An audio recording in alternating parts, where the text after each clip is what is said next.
Hello everyone.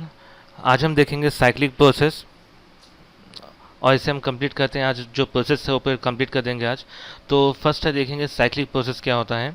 A thermodynamic process that returns a system to its initial state is a cyclic process. मतलब क्या होता है इसमें, देखिए अगर कोई सिस्टम है, फॉर एग्जांपल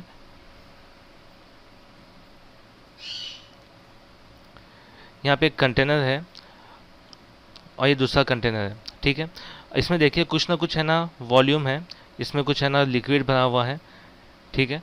और ये क्या है, लिक्विड गैस के फॉर्म में कन्वर्ट हो रहा है, उसके बाद गैस के फॉर्म में कन्वर्ट होने के बाद फिर से वो लिक्विड में कन्वर्ट हो जा रहा है। मतलब क्या है, उसकी इनिशियल पोजीशन, इनिशियल स्टेट और फाइनल स्टेट क्या हो रही है, उसकी सेम हो रही है। पहले वो क्या हो रहा है, लिक्विड गैस में कन्वर्ट हो रहा है और फिर गैस के बाद फिर से वो क्या हो रहा है, उसमें लिक्विड में कन्वर्ट हो जा रहा है। मतलब उसके वॉल्यूम में कुछ चेंज नहीं आ रहा है, ठीक है। इसका जो इनिशियल जो स्टेट है और फाइनल स्टेट है उसका सेम हो रहा है, तो इससे हम बोलेंगे साइक्लिक प्रोसेस, ठीक है। तो साइक्लिक प्रोसेस में क्या होगा, हमेशा delta U is equal to zero होगा, यानी डेल्टा आपकी इंटरनल एनर्जी जितनी भी होगी वो पूरी कांस्टेंट होगी, डेल्टा यू जीरो होगा। इस तरह से हमको फर्स्ट लॉ ऑफ थर्मोडायनेमिक में पता है कि delta U is equal to Q minus W होता है। इसका मतलब जब डेल्टा यू जीरो है तो आपका क्या हो जाएगा, क्यू माइनस डब्ल्यू, और आपका Q is equal to W होगा।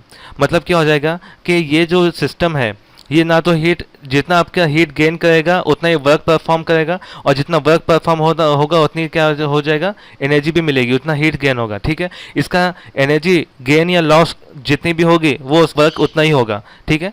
तो ये आपका साइक्लिक प्रोसेस है। जैसा कि यहाँ पे देखिए बताया गया है, पीवी आपका ग्राफ बताया पीवी में, प्रेशर एंड वॉल्यूम में। तो यहाँ पे देखिए आप चाहे पाथ 1 इस्तेमाल कीजिए या पाथ 2 इस्तेमाल कीजिए, आपका ए से बी और बी से ए बाद में आपका क्या है, सेम प्रोसेस कंटिन्यू हो रहा है। मतलब ये फॉर एग्जांपल इनिशियल स्टेट है और ये फाइनल स्टेट है, तो ये पहले इनिशियल से फाइनल में आ रहा है, फिर फाइनल से और रिपीट इनिशियल में चल जा रहा है, ठीक है। तो ये आपका साइक्लिक प्रोसेस में होगा। साइक्लिक प्रोसेस में क्या होता है, आपका इनिशियल स्टेट और फाइनल स्टेट सेम हो रहा है। मतलब क्या है, लिक्विड अगर गैस में के फॉर्म में कन्वर्ट हो रहा है तो गैस फिर से बाद में लिक्विड के फॉर्म में कन्वर्ट हो जाएगी, तो इसको हम बोलेंगे साइक्लिक प्रोसेस, ठीक है। इसके बाद आते हैं नेक्स्ट प्रोसेस की तरफ, फ्री एक्सपांशन। ओके, तो यहां पे देखिए फ्री एक्सपांशन क्या होता है कि अगर फॉर एग्जांपल एक सिस्टम है, एक कंटेनर है और उसके अंदर क्या है, यहाँ पर एक डिवाइड किया हुआ है उसे, और एक साइड बहुत सारा क्या है, यहाँ पर एक साइड वैक्यूम है, उसे हम क्या कहते हैं, वीसी से डिनोट करते हैं, वीसी से डिनोट करेंगे।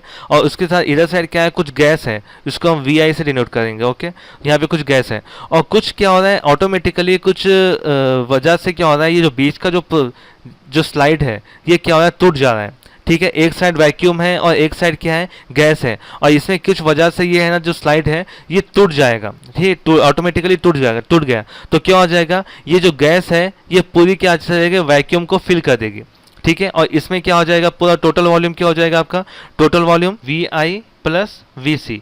मतलब वैक्यूम में जितना वॉल्यूम था उतना, और इनिशियल जो गैस का जो वॉल्यूम था वो दोनों आपका मिला देंगे तो आपको टोटल वॉल्यूम पता चल जाएगा। तो इसमें क्या हो रहा है, ना तो कोई वर्क परफॉर्म हो रहा है, ना तो कुछ एनर्जी गेन या लॉस हो रही है, ठीक है। तो इसका मतलब क्या है, आपका यहाँ पे आपका Q जो है वो जीरो होगा, वर्क डन भी आपका जीरो होगा, ठीक है। तो इस तरह से अगर हम फर्स्ट लॉ ऑफ थर्मोडायनेमिक देखेंगे, delta U is equal to Q minus W, जब ये दोनों भी जीरो होगा तो आपका इंटरनल एनर्जी जो है वो भी आपकी जीरो होगी, इंटरनल एनर्जी भी जीरो होगी। यहाँ पे कुछ ऑपरेशन परफॉर्म नहीं हो रहा है, यहाँ पे कोई भी प्रोसेस परफॉर्म नहीं हो रहा है। और यहाँ पे एक बात ध्यान दीजिए कि फ्री एक्सपांशन जो होता है तो उसका हम ना पीवी डायग्राम बना नहीं सकते, ओके। जो प्रेशर टू वॉल्यूम जो हम ग्राफ बनाते हैं वो हम इसको ड्रॉ नहीं कर सकते हैं। तो यहाँ पे एक बात ध्यान दीजिए कि ये जो टूट रहा है ये ऑटोमेटिकली टूट रहा है, इसके ऊपर हम कुछ प्रोसेस नहीं कर रहे हैं टूटने के लिए, ये खुद ब खुद टूट रहा है, ठीक है। तो ये जब ऑटोमेटिकली टूट रहा है तो वॉल्यूम क्या हो जाएगा, इसका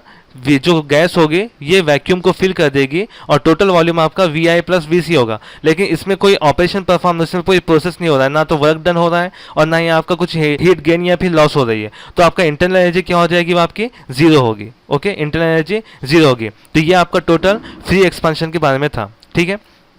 तो आज हमने क्या किया, इस जो एक्सपांशन है ये एक्सपांशन पूरे कंप्लीट कर दिए हैं। ठीक है, टोटल 7 एक्सपांशन थे। आज हमने साइक्लिक एक्सपांशन देखे और फ्री एक्सपांशन देखे, दोनों बहुत ही ईजी है। जस्ट आपको यहाँ पे बेसिकली थर्मोडायनेमिक के फर्स्ट लॉ का ज़्यादा से ज़्यादा इस्तेमाल करना है पूरे एक्सपांशंस में, और जैसा जैसा आपको याद रखना है कि कौन से एक्सपांशन में कौन सा टर्म है वो जीरो होने वाला है। ठीक है, तो वो अगर आपको याद है तो आप है ना इजीली मैथमेटिकली सॉल्व करके आप है ना सबके डेरिवेशंस मालूम कर सकते हैं। नेक्स्ट जो पॉइंट है वो हमारा हीट इंजन के बारे में है। ठीक है, तो वो हम क्या करेंगे नेक्स्ट लेक्चर में देखेंगे, वो बहुत ज़्यादा इंपॉर्टेंट है, और वहाँ पे हम क्या करेंगे स्टार्ट करेंगे नेक्स्ट पॉइंट।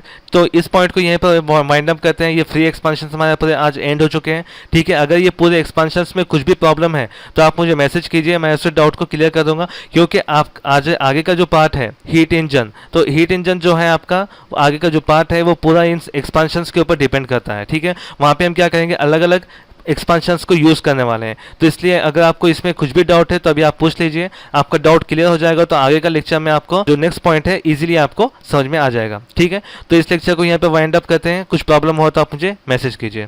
Thank you.